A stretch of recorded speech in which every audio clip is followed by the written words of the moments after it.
Welcome to Talk About Scary, the show where we do just that. Talk about scary places and whether or not the stories are true.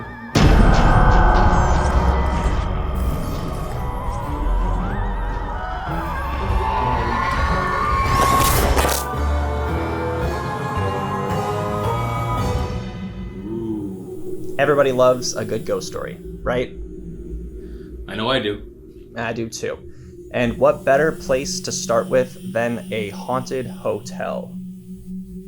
Hotels are naturally creepy. I mean, most hotels have been around for years, decades, maybe even 100 years at this point.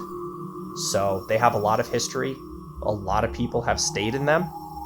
And let's talk about the Monte Vista Hotel, located in Flagstaff, Arizona.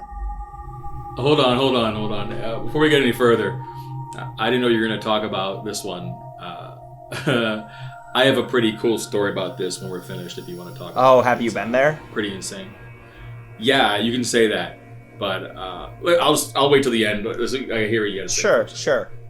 I want to hear your story, though. So, all right, so there's a lot of things that have happened here. This isn't just a hotel where it's someone saw one ghost one time, or two people saw one ghost, or someone heard one noise. It's literally... Or 5 people saw one ghost. You don't want 5 people to see one ghost. Yeah, minimum of 5 people.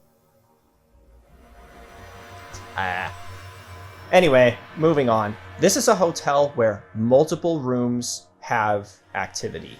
Different ghosts, and a lot of people, some pretty credible, including John Wayne, mind you, have seen and heard some scary things. So let's talk about that. The Duke has seen some scary things. He has. You want to hear? Is that what you're telling me? That's what I'm telling you. You're telling me that John Wayne has stayed in this hotel and seen scary things. He frequently stayed in this hotel. Actually, he frequently stayed in room 210. Now, 210 is reported that many people have heard a knock on the door and then someone calling out room service. Other guests... Maybe it was a maid. Well, that does make sense. But no, when they open the door, no one's there. But they don't feel threatened by the ghost necessarily. It's just something's off. And unless it's a maid that, quickly scurried down the hall and went around the corner, the likelihood is that these people have seen or heard something.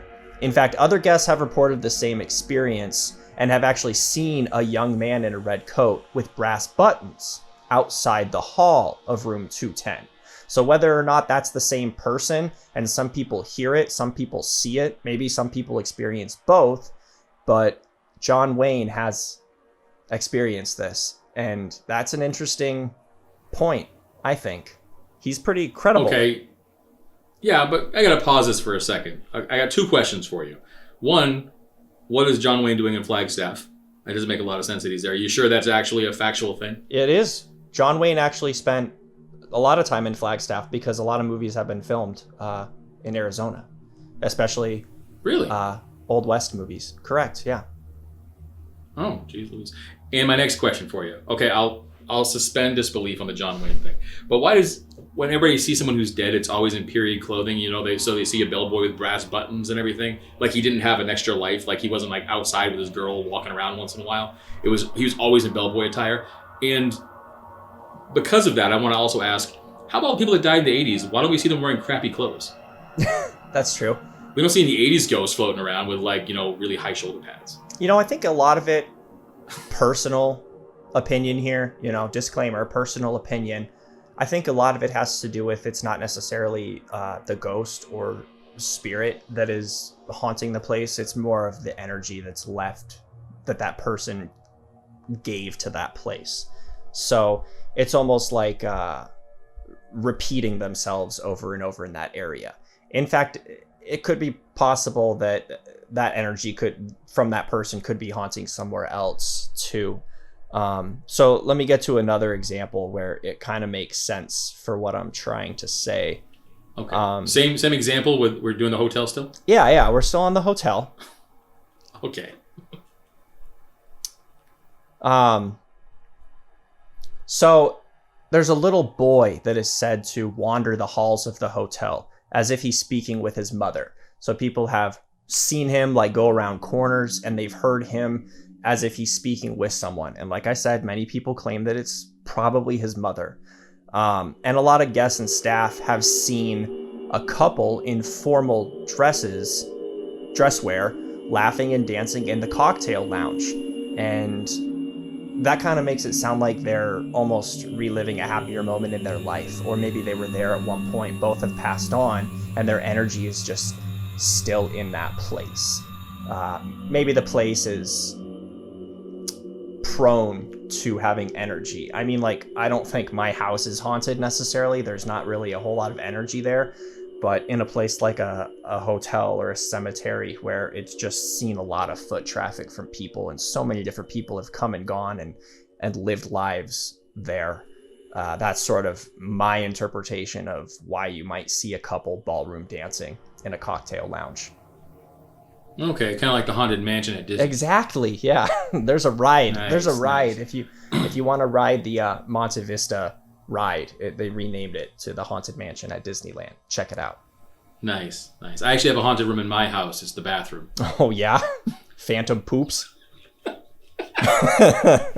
Yeah, I hear growling and groaning coming out of there all the time. I don't know what it is. Oh, geez. Okay, so the mom and the kid, right? Yeah. So, again, I'm going to say this one more time.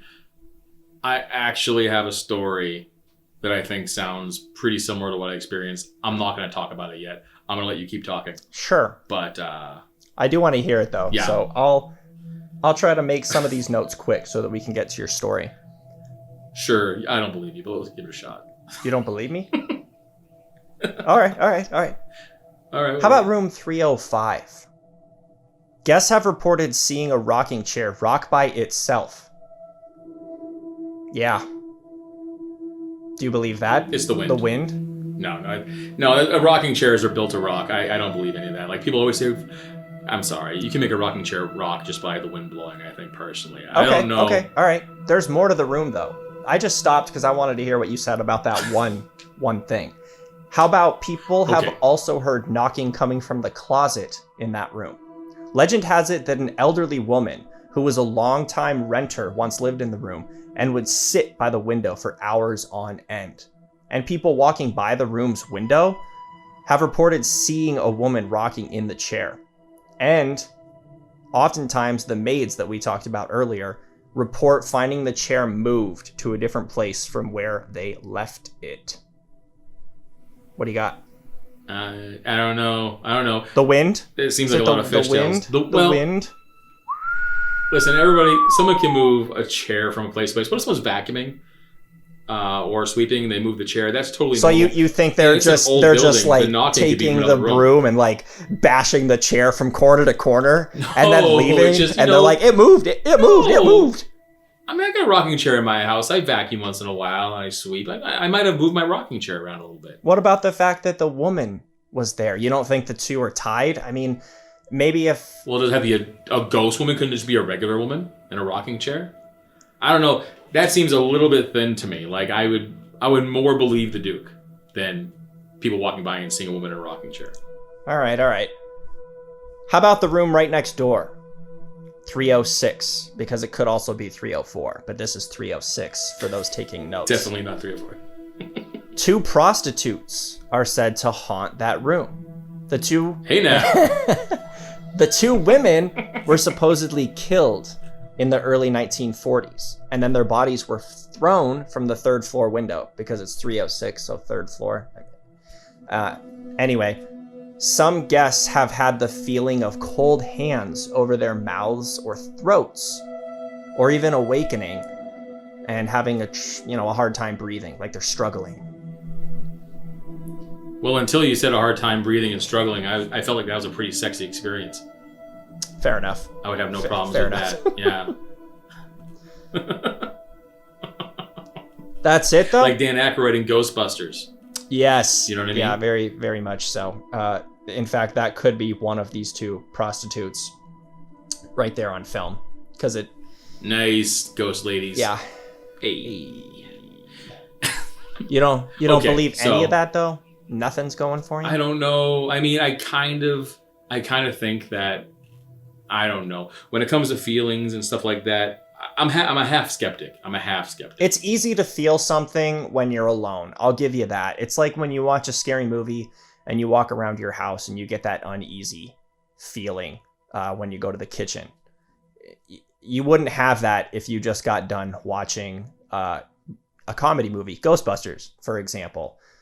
You know, it's just, I think a lot of it is in your head.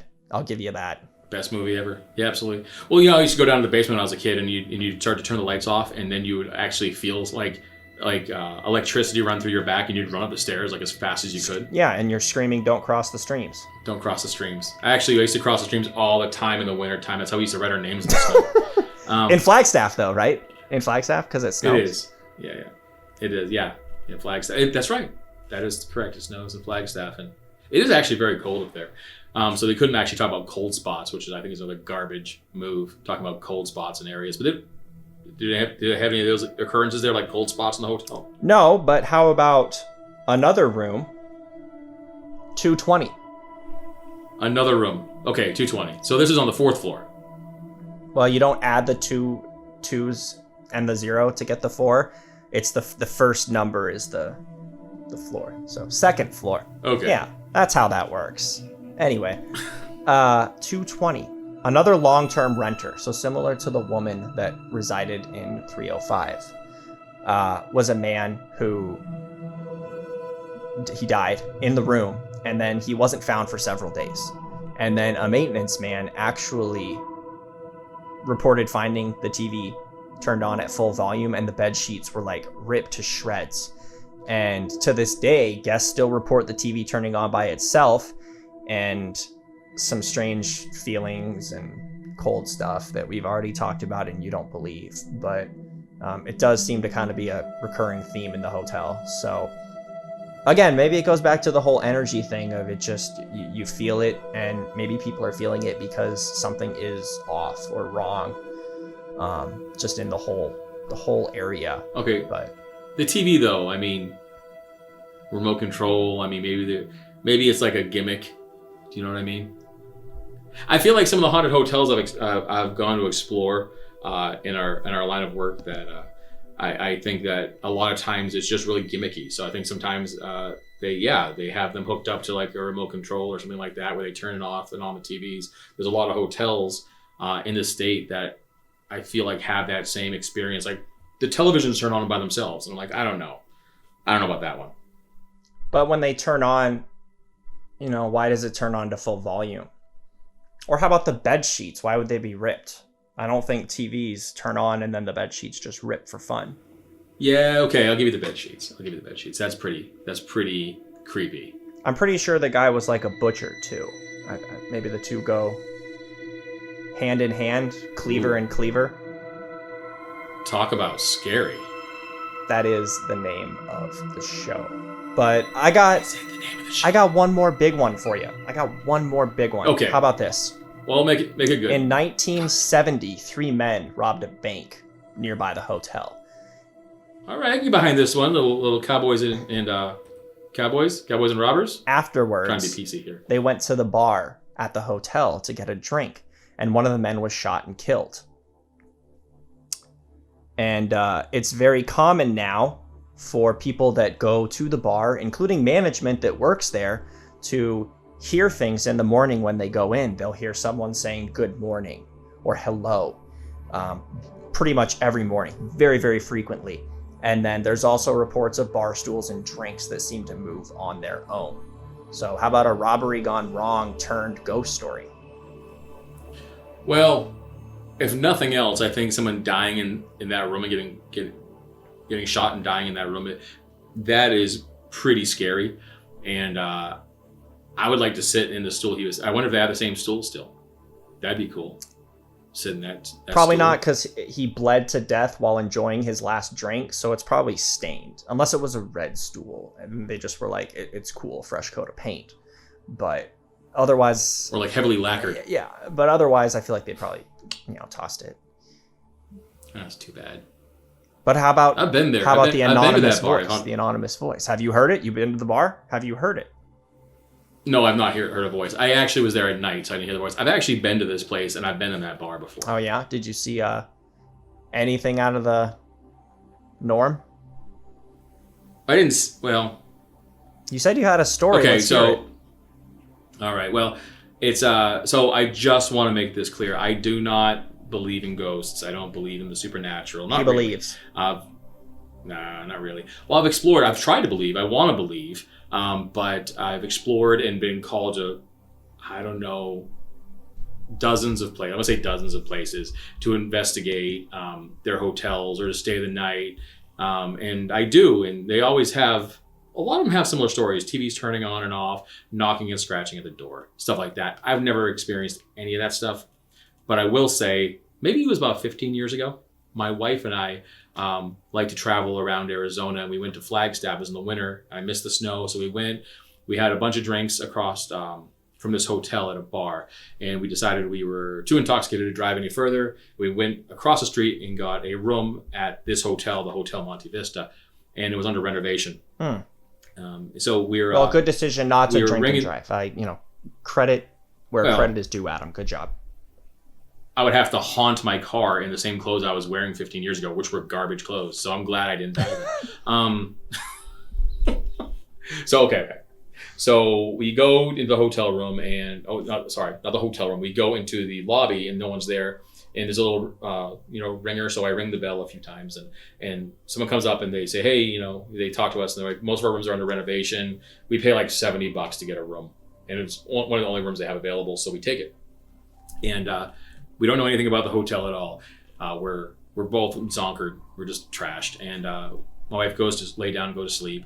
And I start to lock the doors. There's 3 locks, right? There's a chain lock, and there's a spring lock, and there's a deadbolt. I want to make sure you get this. There's a chain lock on the top, a spring bolt in the middle, and a deadbolt, like a heavy old deadbolt. So this door's with no not spring. opening. No. Okay, so you get where I'm going. So I go turn off the light, and the light's right by the door, and it's one of those old lights, the lamps that have the little switch on them, like the twisty switch, and I turn it off. And right when I turn it off, both locks pop open really violently, and the door slams open and gets caught by the chain. Jeez. So it scared the crap out of me. I immediately became sober, and I just looked at the door for like a minute, and I tried to wake up my wife, and she wouldn't wake up because, as you know, when you drink, sometimes you fall asleep and don't wake up for a while. So she kind of stirred, but I couldn't wake her up, and I felt ridiculous. So I just closed the door after a few minutes when I had enough nerve to close the door and lock it again, and I sat in a rocking chair, and I watched the door. And so I'm going to tell you right now that the room was 305. Oh, so you actually are the one moving that rocking chair. When people walk by, they saw you, at least on that day. Yeah. Now, it was terrifying.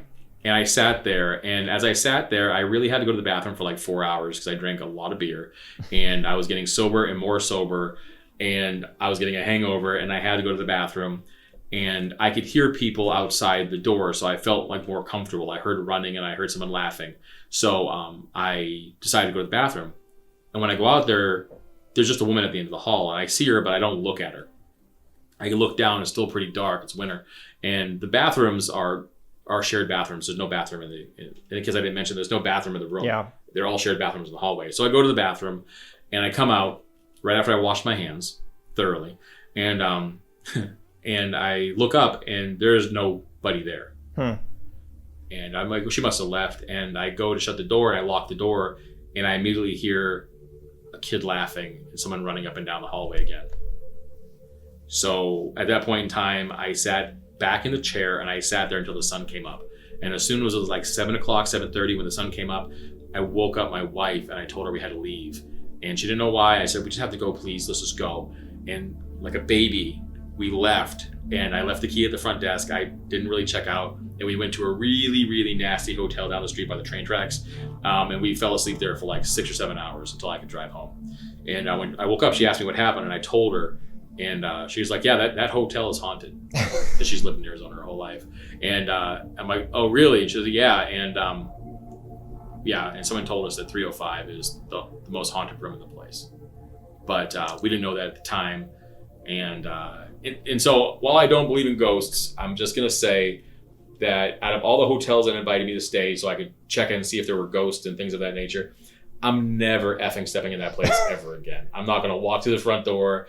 I don't give a shit. I don't know what it was, and it could have been my imagination, or I might have been a little bit drunk or whatever. But it's so scary. I wish you all could see the goosebumps on my arms from it. That's how scary it was. Never experienced a haunting in my life. If that's a haunting, if that's what that was, then I'm good. Well, that's it. I mean, it sounds like you pretty much experienced half of the stuff that we've been talking about this episode. Kids running up and down the hall. I talked about a kid.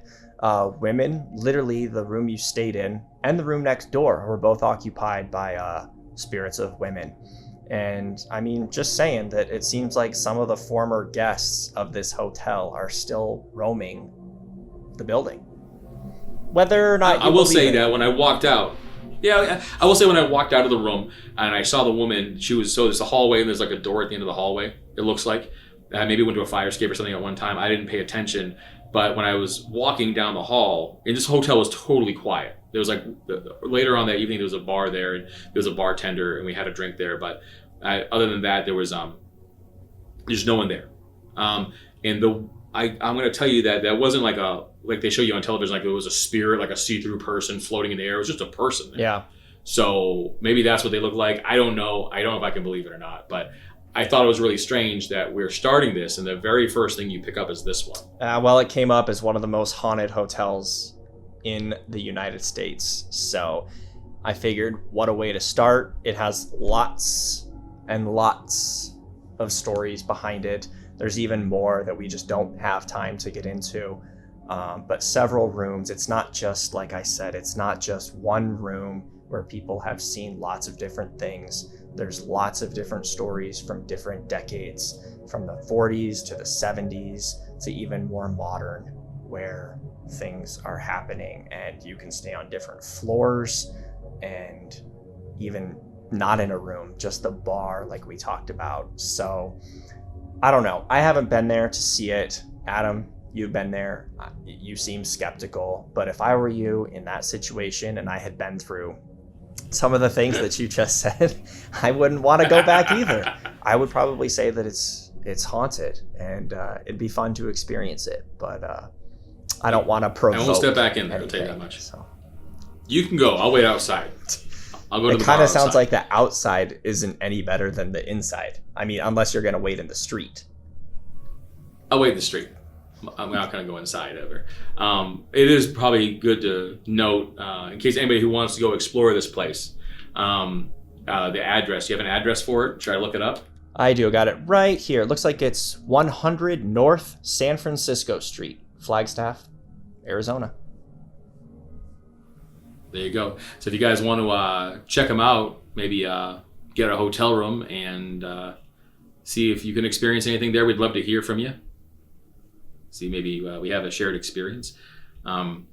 Let's see. I'm looking up on my laptop here, and they've got a number, a toll-free number. It's 800-545-3068. So there you go. That's what I have for it. Well, that was fun. Thank you all for joining us on Talk About Scary, and hopefully you learned something. And there's definitely going to be a lot more next time. So creep it real. And we'll be back. Creep it real. For more. Good. I like that creep it real. Where'd you get that from? You steal it from someone? We don't have to talk about it. All right. Creep it real, guys. See you next time.